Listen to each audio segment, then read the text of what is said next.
Anyone tired of wage slaving? I know that I am. Of course, I have a normal job, as well as a YouTube channel that I really, really enjoy managing. But in managing that YouTube channel, I've noticed that I've had double the responsibilities that I used to have. The only thing is, I really enjoy having the YouTube channel because it allows me to connect with people, connecting with you guys who are just as sick of life as I am at times.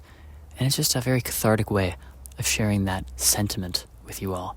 Now, if there's anything really interesting about wage slaving that I've noticed recently, is if you have a boss who you never really talk to personally and you strictly have a corporate relationship, of course you're going to feel a little alienated. Let's say that you start talking to your boss a little bit more frequently, asking him or her about their day or trying to make a little bit of a connection with that person, and you'll start to notice that the things that you do at work do carry some emotional responsibility. Now, I don't want to talk about Stockholm Syndrome or anything, but I have noticed that I enjoy my job a lot more when my boss is happy and we're able to talk on a more familial level than if I just go to work, show up, do my job, and then leave. Then things start to kind of feel like a machine, a cog in a machine, if you will. And I think that's the number one thing that kills people's souls these days. It's just they don't really have any emotional meaning associated with what they're doing. And as cliche as it sounds to talk about meaning, I think that if you have that community, that sense that what you're doing matters to somebody else, and all of a sudden, the motivation really starts to fly through the roof. Another thing that I like about making content on the internet is I can communicate with other people who feel the same way as me. Otherwise, I'm just here floating around in my life, and obviously I have my intimate relationship and my close friends around me. But other than that, I mean, what is there? Just buying nice things, getting a new pair of shoes. I think that the meaning of life is always abstract. It's not material. And this is an idea I'd really like to break down, and that is things in and of themselves don't necessarily provide the meaning that you need in your life.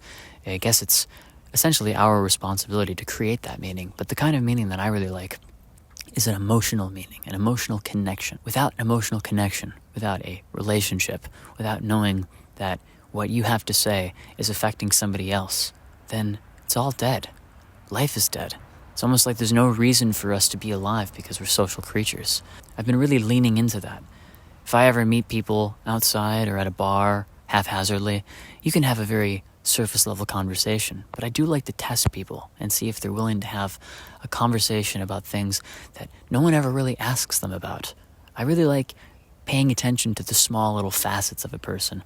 Like maybe they have a certain interest in music and they mention it in passing, and then you can ask them, oh, well, that music taste is really particular. Could you tell me the story of the first time you heard your favorite band?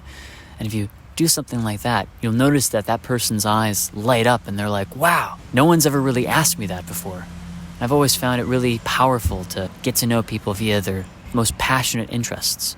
Remember, passion and emotion, in some contexts, they're one and the same thing. But without emotion, everything is dead.